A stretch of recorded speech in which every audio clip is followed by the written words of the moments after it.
So it's Comic-Con week, and it's time for me to rant about why Comic-Con sucks.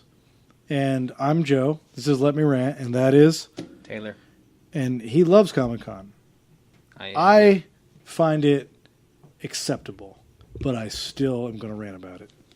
Acceptable meaning I'm not going to put too much effort into it.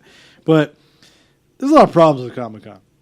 A lot of problems with Comic-Con. So specifically, let's start off with the biggest problem I have. It's expensive and it's an ordeal. Okay, it's like super expensive.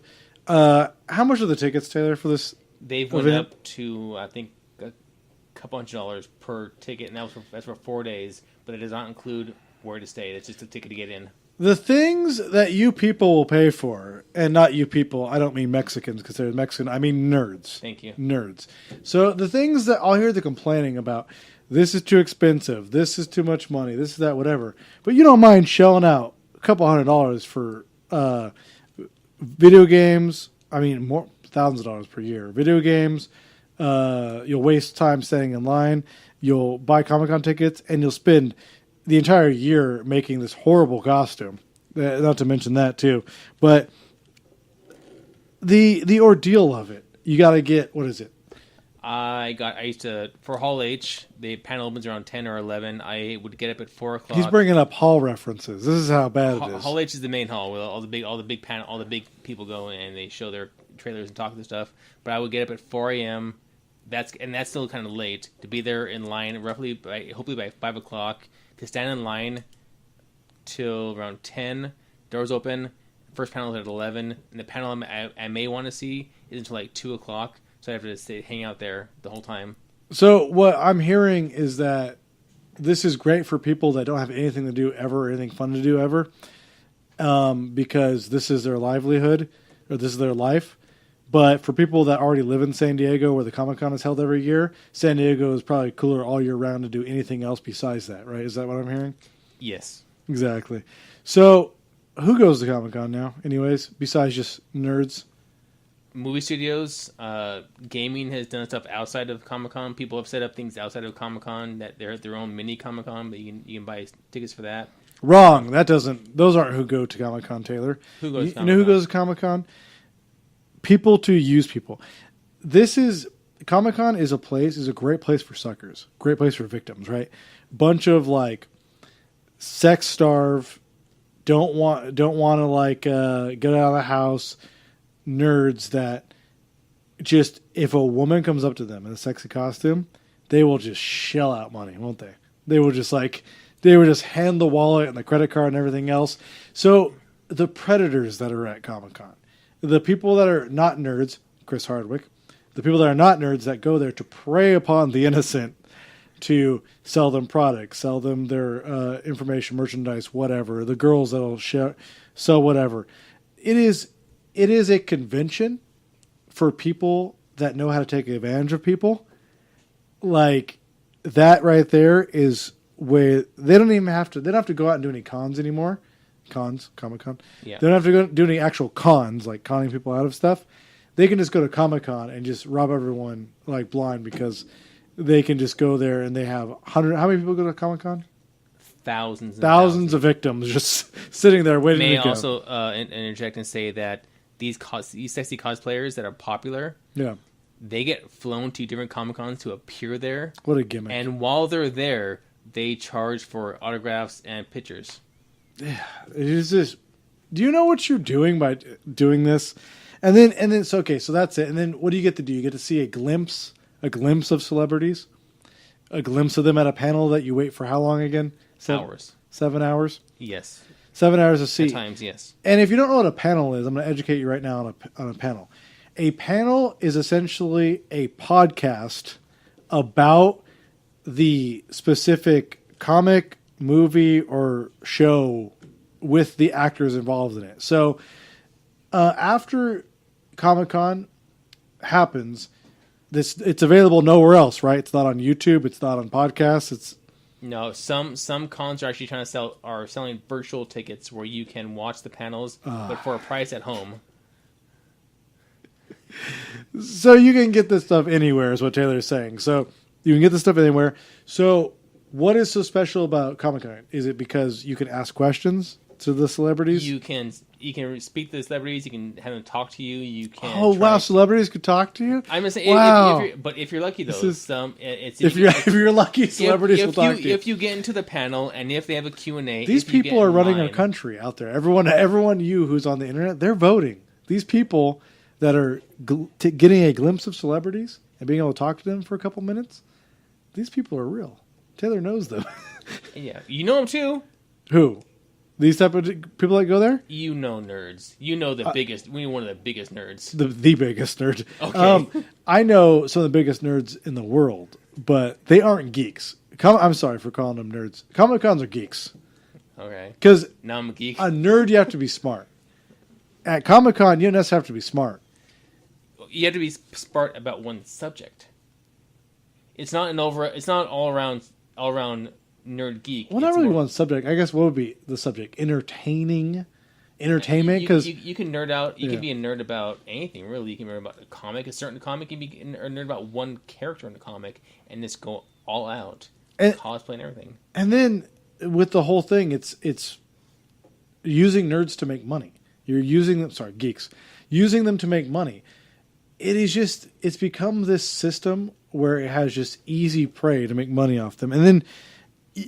Nothing's that special about it. You could hear it on a live podcast. And is there any like merch that you get there, merchandise you have access to, you don't have access anywhere else? You can buy merchandise there. Some are Comic-Con exclusive, so you can only buy it there.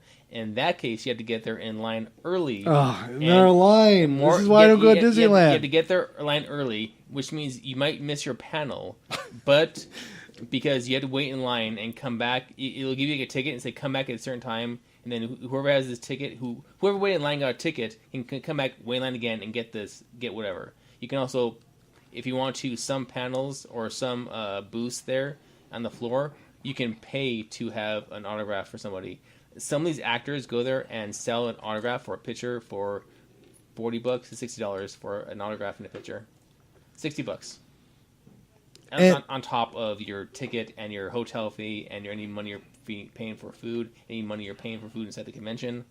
Yeah, so Comic-Con is just a big waste of money and time, is basically what Taylor's saying, especially for people in California. You know why?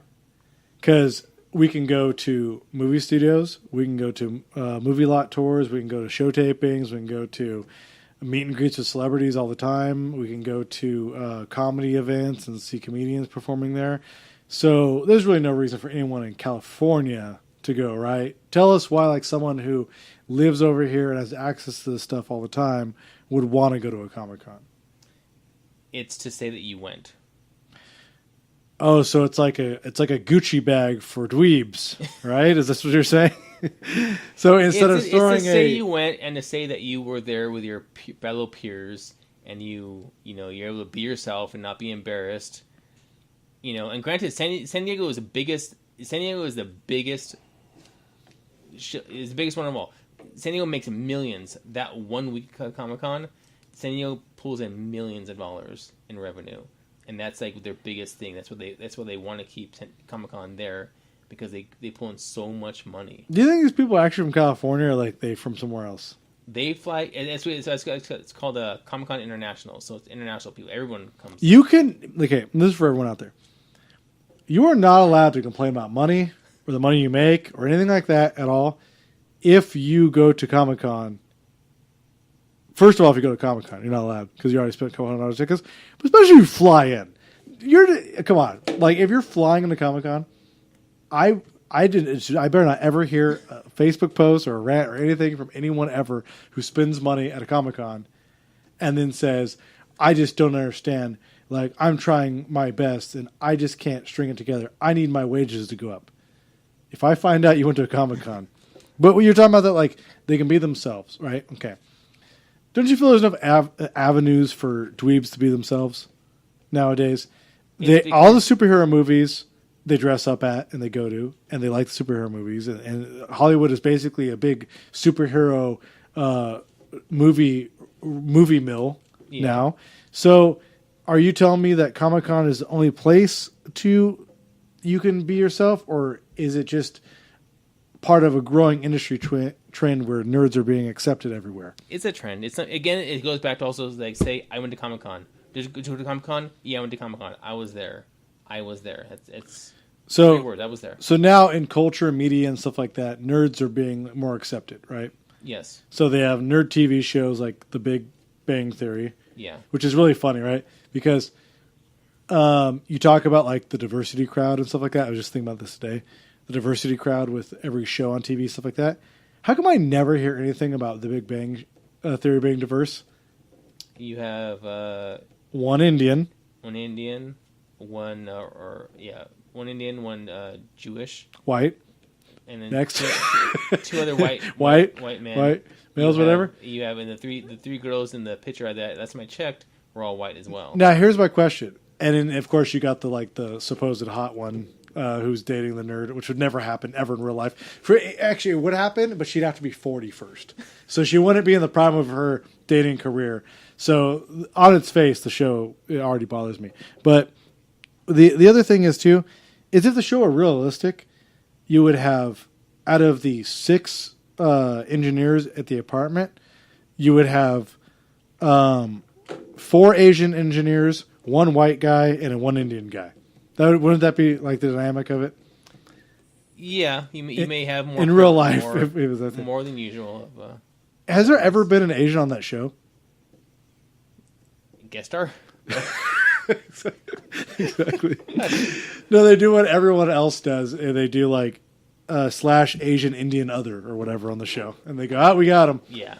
So the whole idea is bothering me. Chris Hardwick made his career about being the nerdist, even though he's basically just a frat boy who decided to jump on a bandwagon because his career was failing. And then we have a show about nerds that's basically just a bunch of white guys hanging out in an apartment. And then what else? What as far as the nerd culture, besides the Comic-Con and everything else, you can't really talk about comic book movies, right? Because tell me how many nerds are in the comic book movies. In the movies. Not going to see the movies and buying stuff or in the movies. What are the actors that are nerds in the movie? Chris Evans, teen heartthrob. Yeah, they're all. What's the guys that plays Thor? Oh, Chris Hemsworth. Chris Hemsworth, model. Okay, what's Jason Momoa is Aquaman. and then like when you got a Batman that was close to being like, he's not great looking, but he's okay, like Christian Bale, and he's playing a decent Batman. They go, you know what? Not quite dickhead jock enough. So let's go ahead and put Ben Affleck in there as Batman. No? Yeah, there's no... The whole nerd culture is a fraud, is what I'm telling you right now. Whole thing. Just as you talked about in I think last week when you mentioned actors. Yes. These people who are actors, playing parts and so forth. That's all they are. They aren't nerds. They aren't. Just like you said, people weren't well versed in topics they're talking about. There's actors reading lines. These are actors reading lines. That's all they are. Doesn't mean that they're into this. Nerds and geeks out there. Little information for you from me and Taylor to you. They're not embracing your culture. They're exploiting it, and they're draining every last penny from you. You have been informed. What are you going to do about it now? They're still going, aren't they? They're going over there. They're already there. They're already there. You're already there. Well, let me know how much you like this video. Leave a comment below. You're wearing a Star Wars shirt. Yeah. Well, Star Wars is absolutely not nerdy. Yeah. Everyone knows this. You're right. Exactly. How dare I? George Lucas raped our childhood. There. Look it up. It's a song, people. All right.